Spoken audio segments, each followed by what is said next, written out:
strategi 5 back atau 4 back. Kalau 5 back, udah dah kita perlu pantau itu.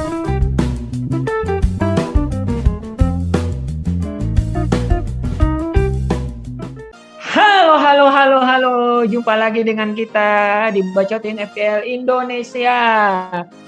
Jadi kali ini kita akan membahas untuk di episode kali ini tentang peta kekuatan besar, di mana ada Manchester City, Manchester United, Liverpool, Chelsea, Arsenal, dan yang pastinya Spurs. Nah, ini kita akan bahas pemain apa saja sih yang wajib kita punya di tim-tim besar ini gitu. Tapi sebelum gue memulai, jadi gue pengen mengajak kalian lagi untuk mendownload MPL Fantasi. Nah, MPL Fantasi itu apa? Raka nih, jagonya nih ngejelasin. Oke, MPL Fantasi itu adalah permainan strategi olahraga, termasuk sepak bola ya yang kita bahas sekarang, yang membutuhkan analisa dan juga strategi tentunya. Nah, pencinta bola ini bisa menunjukkan kemampuan analisa bola dan juga menerapkan strategi menyusun tim terbaik di MPL Fantasi yang terdiri dari 2 tim yang bertanding. Nah, ini ada 3 alasan kenapa kalian harus bermain MPL Fantasi. Yang pertama, karena di MPL Fantasi itu tidak hanya ada 1 liga saja, tapi banyak liga-liga dunia dan liga besar dunia lainnya, termasuk Liga Italia, Bundesliga, Liga Spanyol, La Liga, dan juga liga-liga besar lainnya, termasuk di Olimpiade Tokyo 2020 ini juga ada. Jadi banyak banget pertandingannya. Kemudian yang kedua ini biasanya kalau kita main FPL itu kan, kayak Bayu kemarin juara hadiahnya nungguin 1 tahun. Terus ada juga liga-liga FPL yang 3 bulan terakhir atau liga setengah musim gitu. Jadi kita menunggu hadiahnya itu dengan jangka waktu yang cukup lama gitu. Nah, tapi kalau di MPL Fantasi itu hadiah yang lu dapatkan itu sesaat setelah pertandingan selesai. Jadi langsung kontan 90 menit pertandingan selesai, langsung di total skor lu peringkat 1, hadiah lu langsung dicairkan. Nah, dicairkannya ke mana? Kemenangannya yang lu menangkan adalah berupa berlian kemenangan.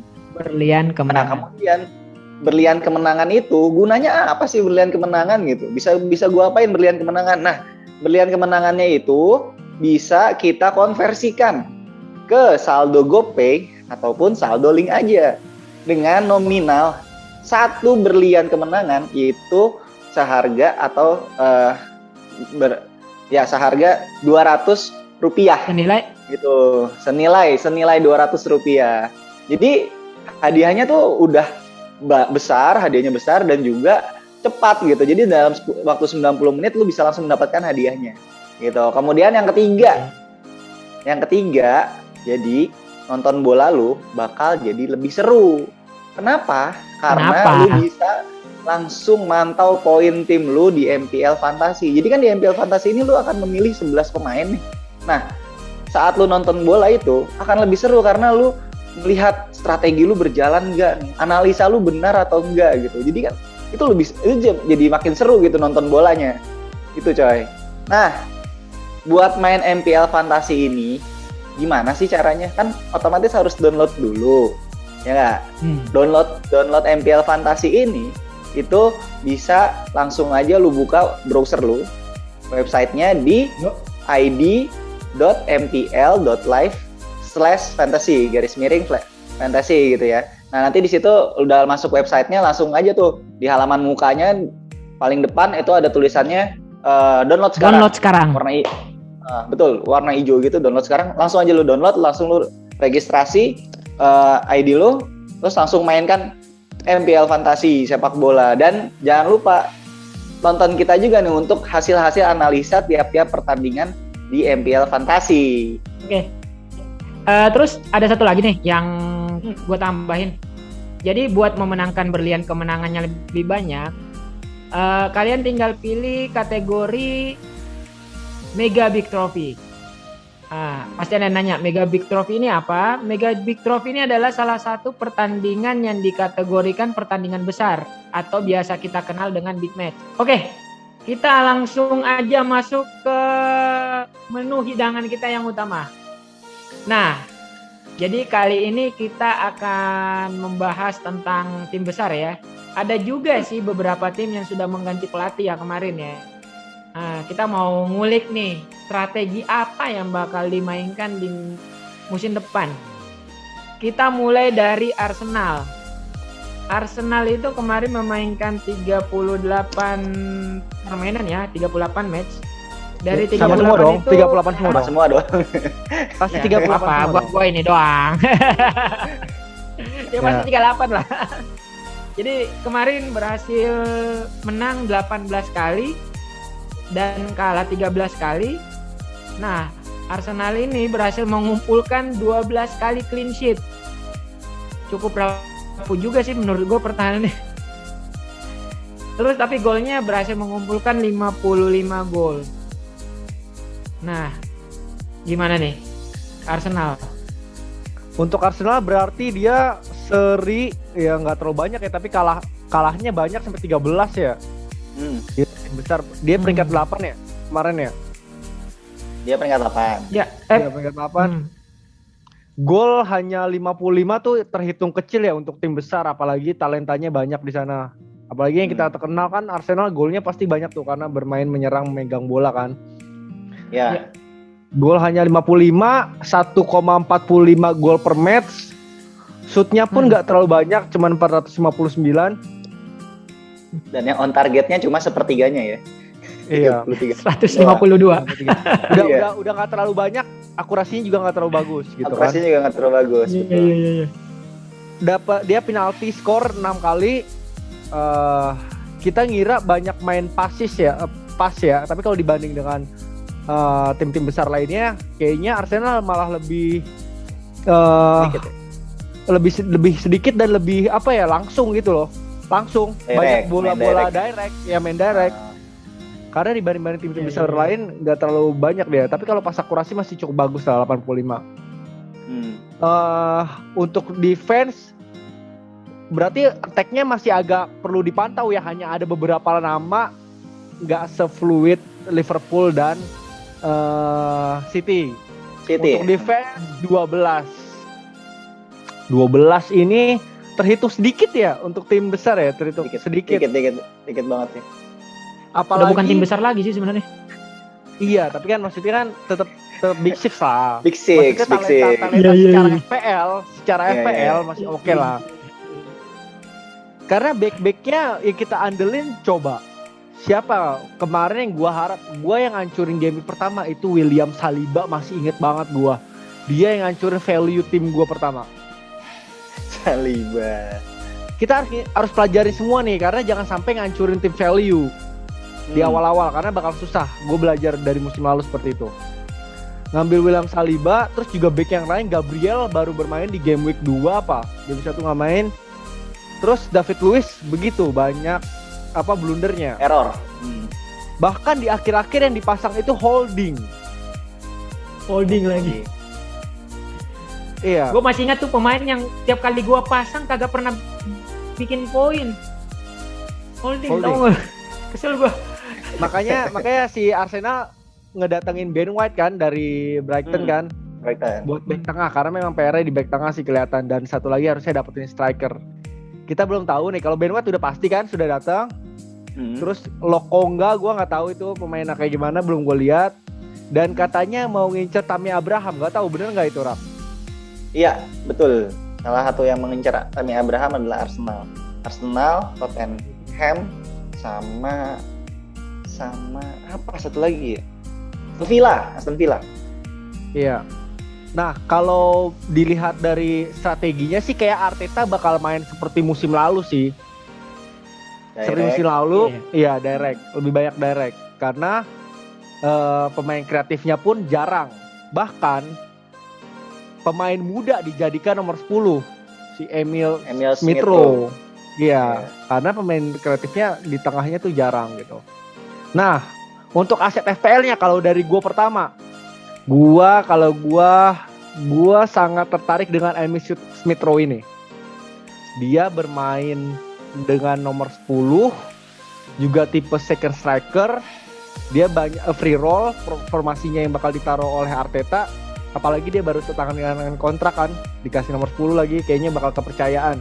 Cuman kita harus lihat nih menit bermainnya sih. Kalau gue sangat suka Emil Smith Rowe, tapi harus kita pantau lagi, masuk ke watchlist dari kita.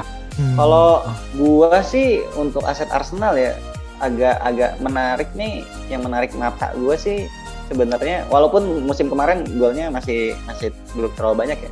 Bukayo Saka sih. Bukayo Saka dari musim kemarin itu paling banyak pertandingannya loh, dibandingkan si Lacazette ataupun Aubameyang bahkan. Bukayo Saka tuh paling banyak yang bermain, menit mainnya di EPL itu paling banyak untuk si Arsenal gitu. Nah, Bukayo Saka juga adalah tipikal pemain yang menurut gue pas dengan playing style-nya Arsenal gitu, karena Arsenal kan banyak main direct ya, umpan-umpan terobosan ya, dan Bukayo Saka ini punya kecepatan yang bisa dia nyari-nyari ruang di belakang di antara back lawan gitu, terutama untuk back lawan yang main high defensive line gitu. Jadi Bukayo Saka ini punya banget ruang untuk bergerak atau mengeksploitasi lini belakang dari lawannya. Dan juga Bukayo Saka ini kan lincah ya. Nah, saat main lincah itu kan biasanya akan banyak dilanggar oleh pemain lawan ya. Nah, si Saka ini juga seneng banget untuk memancing lawan untuk melakukan tackling gitu. Nah, kan kita tahu sendiri kalau misalkan tackling itu berbuah free kick dan free kicknya gol ataupun penalti, dia akan mendapatkan poin assist kan. Walaupun memang di musim kemarin Arsenal penaltinya nggak banyak ya, nggak sampai double digit gitu. Cuman ya kita bisa melihat Bukayo Saka ini sebagai seorang yang potensial untuk musim depan di Arsenal, karena menurut gua akan ada pergeseran kekuatan di Arsenal ya, tumpuan kekuatan di Arsenal. Mungkin Arteta akan mencoba memainkan meriam-meriam mudanya untuk bermain sesuai dengan playing style-nya Arteta. Apalagi gini, kalau Saka gue nambahin, kenapa dia menit mainnya banyak? Karena dia seharusnya kan terkuatnya di sayap kanan ya. Ketika PP main, Saka dimainin di sayap kiri. Ketika sayap kiri dipasang, dia jadi back kiri. Jadi setiap posisi banyak. Jadi ada jaminan buat menit bermain. Apalagi Arsenal ini kita lihat untuk musim ini under value semua.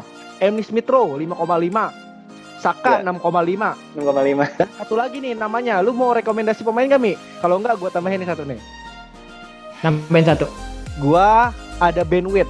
Kalau Arsenal udah kelihatan mau pertahanan yang bagus dan mulai clean sheet, bisa diambil Ben White dengan harga 4,5, bisa dapat back dari Big Six. Itu aja sih. 4,5 ya harganya ya Ben White. 4,5 karena masih harga Brighton. Ke bawah harga Brighton ya. Iya. Jadi 3 nama itu yang gue rekomendasiin. Selain itu, kecuali Tammy Abraham masuk, beda cerita lagi. Iya. Ngeri sih gue sebenarnya nama itu. Abraham masuk. Iya. Oke. Sip. Itu tadi dari Arsenal. Nah, sekarang kita lanjut ke Chelsea yang masih honeymoon dengan gelar juara championnya kemarin ya. Iya. Dari 38 pertandingan di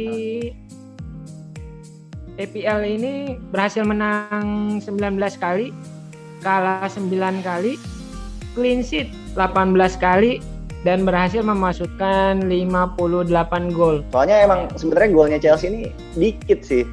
Menurut gue ya, 58 gol untuk tim yang mempunyai penyerang seperti nama-nama Werner, Havertz, Abraham, Giroud, Pulisic, Ziyech. Itu nama-nama yang ya kita tahu lah punya kualitas eksplosif lah. Ya, eksplosif, umpan jauh bagus, finishing juga bagus, tapi hanya berhasil mencatatkan 58 gol gitu. Dan itu kan dari 58 gol itu 8 golnya penalti kan. Jadi menurut gue 50 gol open play itu sedikit sekali gitu. Walaupun memang kalau kita lihat statistiknya banyak kena tiang ya, sampai 17 kali kena tiang. Iya. Tapi ya memang kalau menurut gue Chelsea ini baru panas itu di paruh kedua musim sih memang. Setelah pasti pegang Tuchel ya? Dipegang sama Tuchel. Dari 18 clean sheet pun mungkin lebih dari setengahnya itu setelah dipegang sama Tuchel. Jadi memang Chelsea ini seperti baru bangkit setelah dipegang Tuchel. Nah ini menariknya di awal musim depan nih, apakah formnya formnya Chelsea ini bisa dipertahankan gitu seperti di akhir musim kemarin. Kayak gitu kalau menurut gue sih untuk Chelsea. Tapi menarik juga nih, gue nanggepin isu transfernya ya. Dengar-dengar Harry Kane bakal dibeli dari Spurs dengan pertukaran Tammy Abraham. Nggak tahu sebenarnya bakal terwujud apa enggak gitu. Kalau Chelsea sama Tottenham itu pasti selalu begini nih, bertolak belakang nih, nggak pernah akur. Oh gitu ya, transfernya itu jarang banget ada transfer yang rampung gitu antara mereka berdua gitu. Even waktu Willian masuk Chelsea pun itu Willian tuh udah mau ke Tottenham gitu, udah saling tikung lah. Jadi kemungkinan menurut gue sih memang Daniel Levy nggak akan melepas Harry Kane ke Chelsea sih. Apalagi ke Chelsea ya kan? Iya, ke Chelsea. Iya. Dia ditawarin 100 juta sama City aja kan nggak mau lepas kan, dia maunya 160 juta. Tapi kalau ke Chelsea mungkin nggak akan dilepas harga berapapun. Gitu sih kalau menurut gue sih. Okay. Berarti kalau dari Chelsea kalau gua transfer pemain yang terbaru siapa sih? Nah, kalau Chelsea ini meredup sih sebenarnya. Jadi kan terakhir itu seperti mengejar-ngejar Erling Haaland kan. Cuman kan gua pribadi sih melihat Dortmund sih tidak akan segegabah itu ya melepaskan Sancho dan Haaland di satu transfer window yang sama gitu. Jadi kemungkinan Haaland ya nggak akan lepas, tapi kita kan bisa lihatnya Giroud udah lepas, Abraham ada isu akan dipinjamkan gitu. Mungkin akan balik ke Aston Villa gitu kan. Memang opsi yang terbaik sih Abraham dipinjamkan sih kalau tidak mendapatkan menit bermain. Karena menurut gua Abraham ini bagus tapi perlu pengalaman dan perlu menit bermain yang banyak. Jadi menurut gua kalau Abraham keluar, Giroud keluar, otomatis hanya ada Werner ataupun false nine-nya si Havertz yang bermain di ujung tombak Chelsea. Jadi pasti perlu banget penyerang. Mungkin mempromosikan Broja, pemain mudanya gitu. Cuman kayaknya agak bukan stylenya Chelsea lah untuk terus-terusan mempromosikan pemain muda. Jadi so far belum ada sih transfer Chelsea. Dari Chelsea kalau gue lihat top skornya ya itu hampir top skornya Jorginho. Top skornya Jorginho. 7 gol. Tammy Abraham 6. Dan itu golnya penalti semua. Gitu, merata. Zoma bisa 5 gol. Iya, tetap Zoma pun iya, makanya kalau dilihat dari statistiknya dan kita bahas tadi season kemarin, kayaknya kalau gue lihat aset defendernya malah lebih baik, apalagi Tuchel tipe permainannya seperti itu. Makanya kalau dari gua sendiri ada satu nama yaitu Ben Chilwell. Gua pengen banget dia. Gua pantau, gua masukin watchlist dia karena Chelsea ini jadwalnya dari game week 7 itu bagus banget. Dari game week 7 ya.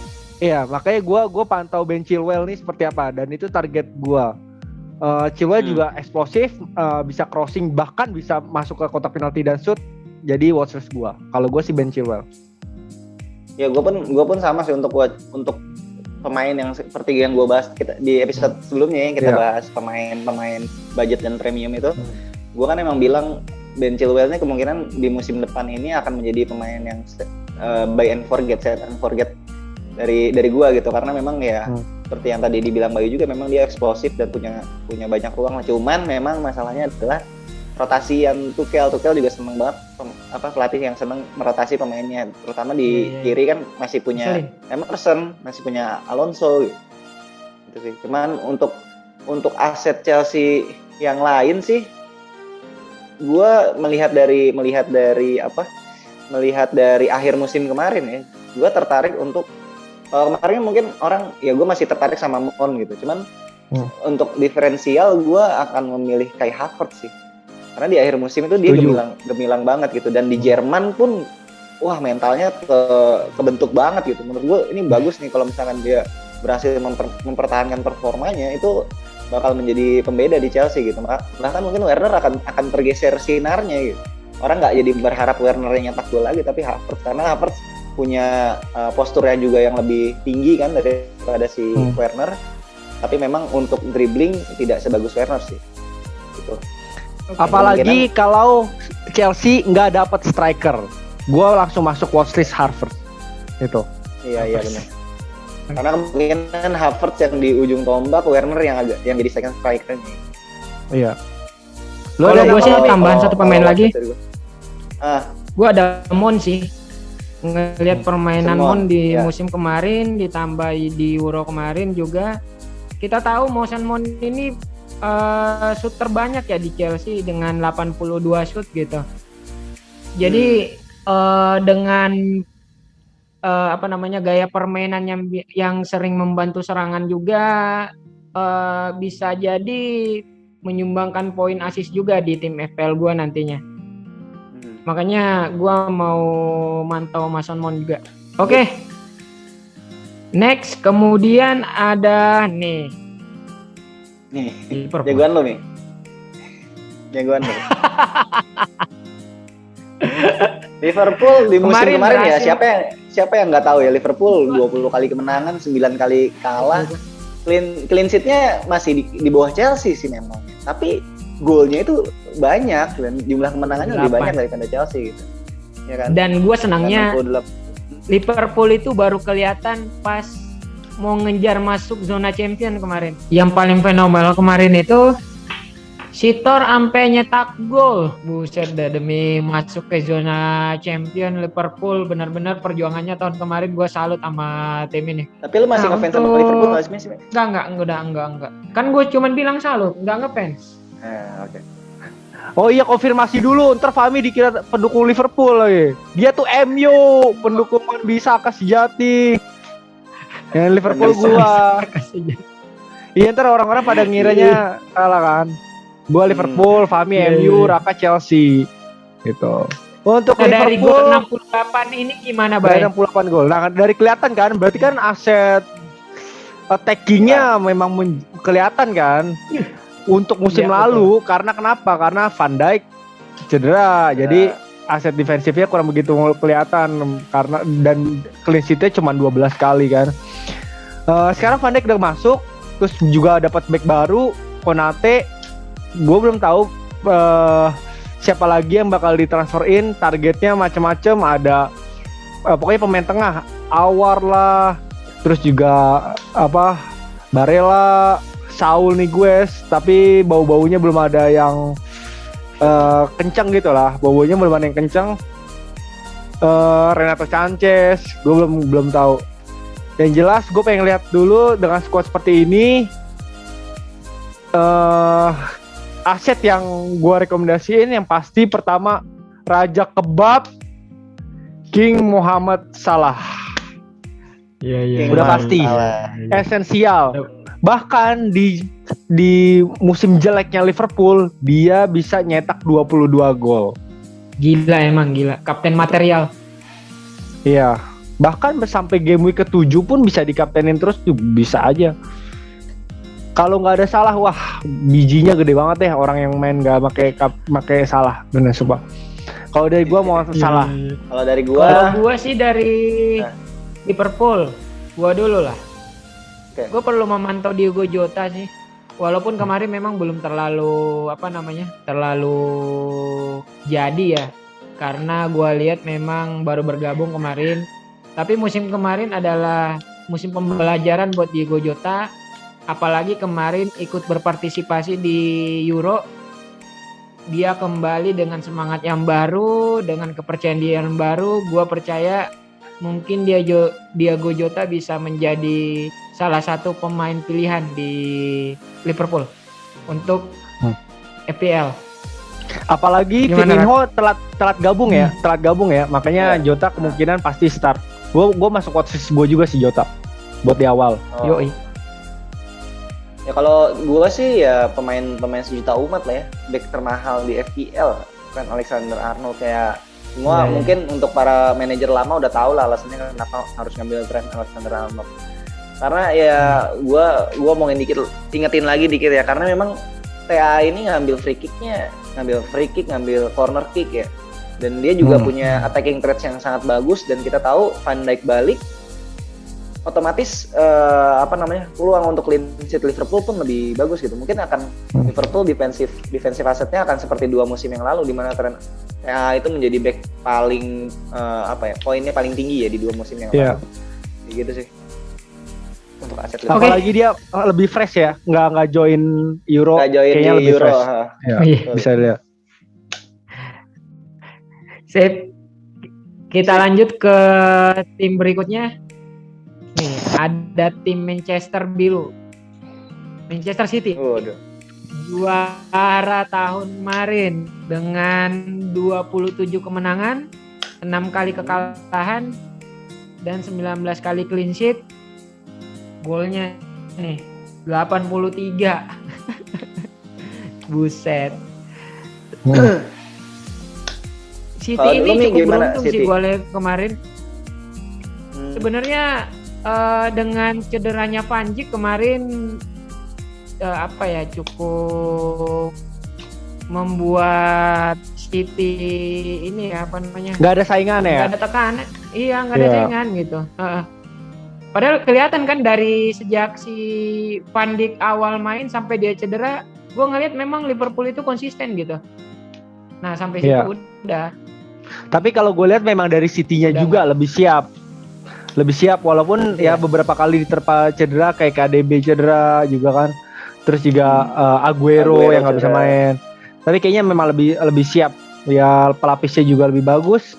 Dan walaupun awal-awal musim lalu tuh keteteran, bahkan dibantai juga kan sama siapa awal-awal, lupa gue, sama Spurs apa ya, sama siapa gitu, gue lupa. Oh ya, siapa ya, pokoknya sempat kalah dia 2 musim yang lalu. Iya, sempat kalah pokoknya awal-awal jelek banget mainnya, sama Wolves juga nggak terlalu bagus.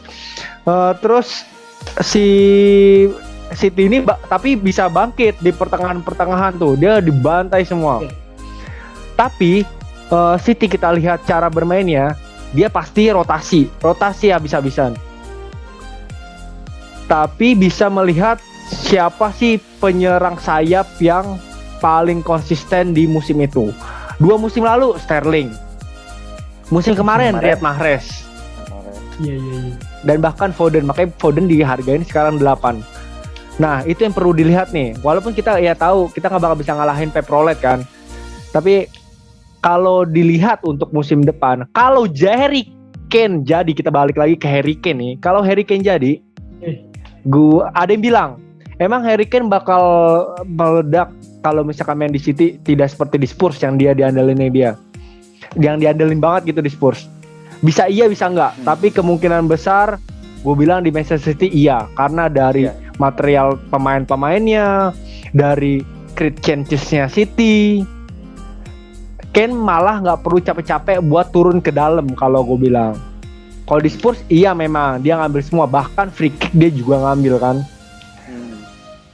Dia ngandelin BPS kan, sedangkan di City kan banyak yang bisa nyetak gol. Tapi dengan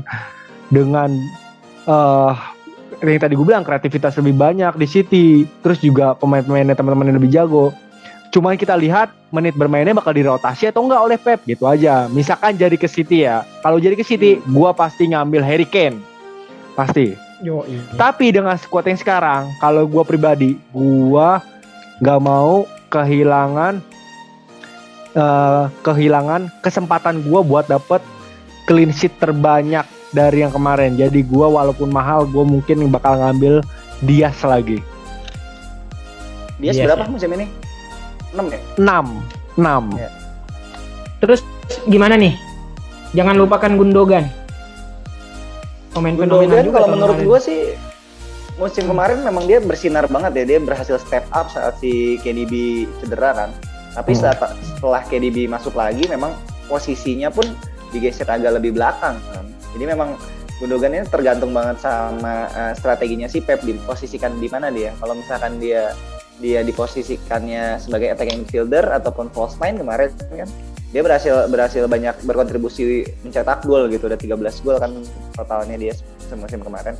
Tapi kalau misalkan memang lagi full squad, KDB main, Sterling main, menurut gua Gundogan ya kurang FPL material sih. Satu lagi kemudian yang terlupakan, yang terlupakan Kevin De Bruyne. Jangan lupa Kevin De Bruyne, gua bilangin.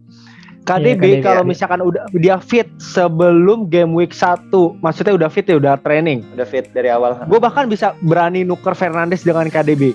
Karena kenapa? Di game week 1 dia kelihatan lawan Spurs yang pelatih baru yang kita belum tahu, si Nuno kayaknya masih shaky lah. Setelah itu lawan Norwich. Baru gue bisa reassess lagi. Kalau misalnya KDB balik sebelum Game Week 1 dan fit, gue mungkin bisa ngambil KDB gitu. Jadi 3 nama. Yang pertama tadi Harry Kane kalau jadi, terus Rodri, KDB. Kalau misalkan Mahrez oke lah, tapi gue agak sedikit ragu-ragu karena ada Community Shield. Gue takutnya Mahrez main di Community Shield, main lawan Spurs di Norwich ada istirahat. Gue nggak bisa menebak Pep Roulette, tapi terlalu riskan dengan harga 9 Mahrez gitu. Kalau gue. Oke. Cukup untuk Manchester City. Kemudian kita lanjut Manchester United. Nah, ini nih. Dari 38 pertandingan berhasil menang 21 kali, 6 kali kalah, 13 kali clean sheet. Ini 11-12 sama Arsenal. Tapi golnya 73. Nah, untuk MU sendiri berapa penalti? Kalau gua ngelihat penaltinya 10. Banyak. Nah, bicara MU pasti ada Fernandes, Greenwood, Rashford, dan yang paling baru ini yang transfer cicilan kredit Sancho. Kalau dari musim lalu ya kita lihat ya, Cavani ternyata bisa jadi striker dadakan itu gue lihat. Betul. Striker dadakan, dan Greenwood dipaksa main jadi sayap kanan, makanya dia datangin Sancho sekarang. Fernandes tetap emang kita prediksi dari awal musim bakal meledak karena konsisten, apalagi dapat penalti juga banyak. Ole kayaknya musim ini harus mendapatkan trofi kalau gue bilang. Kalau nggak dapat trofi, udah nggak ada alasan lagi karena udah dikasih pemain yang dipengen gitu. Dan gue bilang kalau misalkan Ole dan MU bisa maksimalin ini tim, harusnya udah material juara sih kalau gue bilang gitu. Secara materi pemain juga udah bagus banget. Secara materi pemain kayaknya bakal banyak megang penalti, bakal banyak megang bola buat musim ini, karena ngelihat dari pemainnya ada Sancho, Rashford, dan bisa megang bola banyak gitu loh. Yang perlu dipantau Pogba gimana nasibnya, terus juga jadi nggak Rafael Varane datang gitu. Oh iya, ngeri sih kalau Varane datang. Makanya itu yang perlu dipantau. Untuk aset, kalau gua orang-orang mungkin overshadow dengan kedatangan Sancho sih, beberapa gue senang karena bakal menyebar, nggak hanya ke Fernandes aja pemain besar. Sancho kalau bisa diambil dan bagus, oke bisa meledak. Tapi kan kita lihat sendiri di liga yang dari Liga Jerman kayak Werner, Harvard tuh struggle buat langsung main di Liga Inggris. Kalau gue lihat, kalau mau ngambil Sancho kayaknya nanti dulu deh. Gue takut kalau Fernandes ini meledak. Kalau gue sih, gue tetap Fernandes. Kalau gue rekomendasi tetap Fernandes. Walaupun kemenangan tinggi, Sancho siap-siap aja. Misalkan dia meledak di 1-2 pertandingan, bisa gampang lah buat mindahinnya. Dibandingkan kita dari Sancho mindahin ke Fernandes itu sangat sulit. Jadi kalau gue rekomendasiin Fernandes. Lalu siapa Mi? Kalau gue Greenwood, gue senang sama Greenwood karena memang dari musim kemarin itu cukup potensial ya. Harusnya sih musim ini udah jadi gitu. Apalagi dengan kedatangannya Sancho, mudah-mudahan Greenwood bisa dikembalikan ke posisinya ya, ke nomor 9 gitu. Seperti itu aja sih kalau gua Greenwood. Ya, gue juga kalau misalkan Greenwood bisa jadi striker utama, ngegeser Cavani, dan enaknya di game awal kan Rashford kan cedera. Kita lihat nih Greenwood bakal ditaruh kayak gimana. Jadi bisa ngambil dulu buat di awal-awal sambil lihat kondisinya kalau Greenwood. Raka gimana sebagai pengagum MU? Gue sih lihat dari aset ini ya, aset defensifnya ya. Kalau mungkin orang kemarin kalau dilihat dari poin FPL sih kelihatannya Wan-Bissaka lebih FPL material ya, karena lebih golnya lebih banyak, golnya 2, 4 assist gitu. Tapi gue melihat gue pengen Luke Shaw bisa bersinar sih di musim ini, karena memang Luke Shaw ini kan kemarin sempat cedera parah kan, dan dia berhasil comeback terus membuktikan diri setelah dipandang sebelah mata sama Mourinho kan. Dia berhasil mengembalikan kepercayaannya ke Solskjaer gitu. Dan menurut gue ini pemain yang punya mental baja, dan mental seperti inilah yang bisa berperan untuk setiap pertandingan dan menghasilkan poin di FPL gitu. Dan gue sendiri melihat dari ini sih kedatangannya Sancho di ke MU ya, karena kan Sancho mungkin akan lebih banyak bermain di sayap kanan kan. Nah ini tuh akan membuat lawannya itu agak terfokus ke lini kanannya si MU. Jadi si Shaw ini punya ruang di sebelah kiri untuk overlapping gitu. Mirip-mirip lah sama golnya di Euro final kemarin itu kan, dari kanan Inggris nyerangnya dari kanan terus. Nah kirinya ini agak renggang gitu. Nah ini Luke Shaw punya peluang di situ, dan kita juga tahu finishingnya Luke Shaw juga bukan kaleng-kaleng gitu. Nah, itu sih gue memantau Luke Shaw karena itu. Sebenarnya inget gak akhir-akhir musim lalu gue ngambilnya Shaw kan, Gawan Bisaka sama Maguire. Kayaknya gue ngeliat udah kelihatan nih, udah FPL material, apalagi pas di Inggris dia bermain bagus. Cuman dilihat di game week 1 dia beneran cedera atau enggak, karena isu terakhirnya dia cedera tapi tetap berliburan. Perlu dipantau aja. Gitu. Cedera tapi liburan. Tapi liburan. Berarti kan cederanya nggak terlalu berat kan? Cukuplah kita ngomongin tim juara untuk musim depan. Juara apa? Juara termahal, back termahal, winger termahal Inggris. Iya benar. Oke lanjut, kita ke Tottenham Hotspur. Kemarin berhasil menang 18 kali, kalah 12 kali, clean sheet cuma 12 dan gol 68. Yang kita tahu kemarin Mourinho dipecat di tengah jalan ya, di PHK. Menjelang final. Ya. Aneh. Gimana nih kalau Spurs? Aduh, sebenarnya gue pengen masukin ke Big Six atau enggak ya, atau ganti Leicester gue mikir. Tapi Leicester ya asetnya kan terlalu menyebar ya. Kalau Spurs kan kelihatan tuh gitu kan. Tetap kita masukin aja Spurs karena memang meledak di first half kemarin, season kemarin, bahkan sampai ngebantai-bantai MU ya kan. Terus juga mainnya bagus, boleh banyak ya kan. Yang pasti yang perlu dipantau yaitu satu, cara main si Nuno Espirito ini bakal pakai strategi 5 back atau 4 back. Kalau 5 back udah dah, kita perlu pantau itu si Doherty sama si Ryan Sessegnon. Ryan Sessegnon ini murah tapi bisa meledak, sumpah. Gue orang-orang nggak pada ngelihat kalau dia bisa main 5 back, Sessegnon ini sama Doherty masukin Sessegnon sih gue. Tapi kalau ngelihat uji cobanya kemarin dan si Nuno Espirito ini di akhir-akhir musimnya waktu bersama Spurs bermain 4 back, kayaknya bakal maksimalin 4 back gitu. Karena kalau main 5 back misalkan udah kehilangan Harry Kane agak susah, jadi kayaknya main 4 back. Jadi kalau misalkan lihat Doherty oke atau enggak, lihat nanti dulu. Kayaknya sih kalau untuk sekarang enggak. Nuno Espirito ini bakal main menyerang, kayaknya udah tuntutan juga dari Spurs, dan di Wolves dia bermain 4 back. Yang perlu lihat satu juga, Harry Kane masih bertahan atau enggak, itu kuncinya. Iya, kuncinya Harry Kane masih bertahan atau enggak. Terus back-back yang akan dijual siapa aja, katanya Sanchez mau dijual juga.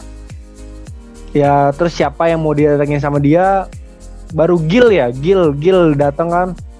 Tukeran ya sama siapa, sama Dombele apa lupa gue. Dombele. Iya, tukeran. Dan kalau misalkan Ken menghilang, gua tanpa pikir panjang mungkin bakal ngambil Son kalau gua sih. Coba deh mikir secara logika, kalau gue mikir gini. Lu punya duit bakal ngasih 10 buat beli Son atau 9,5 buat ngambil Jadon Sancho. Namanya 0,5. Kalau gue pasti Son, karena sudah terjamin, dan juga Ken, walaupun Ken masih bertahan di Spurs, gue tetap Son kalau gue sih, gitu. Dan aset yang gue rekomendasiin kalau dari Spurs, kalian pasti ada yang mikir Son ya. Kalian dulu deh, coba. Gue coba dulu. Kalau gue sih kenapa Son sih gitu, karena Son ini kan dia baru tanda tangan kontrak nggak sih? Udah jadi belum sih? Kan dia iya benar. Ya kan baru perpanjang kontrak, perpanjang. Kemudian gue melihat di situ ada komitmen dari Son untuk bisa bertahan dan untuk memberikan yang terbaik untuk Spurs ya. Dan di musim kemarin pun kalau misalnya kita take out Harry Kane ya, top scorernya masih si Son kan, walaupun memang kalau misalkan di musim kemarin dia banyak terbuka ruangnya karena dia ada di sayap kiri, lebih banyak bermain di sayap kiri, memanfaatkan umpan terobosan gitu. Nah tapi kalau dilihat dari yang kemarin di di pertandingan persahabatan yang kemarin itu kan dia diplot jadi striker kan, dan gue lihat Tottenham ini mainnya sedikit lebih direct dibandingkan waktu ada Harry Kane ya.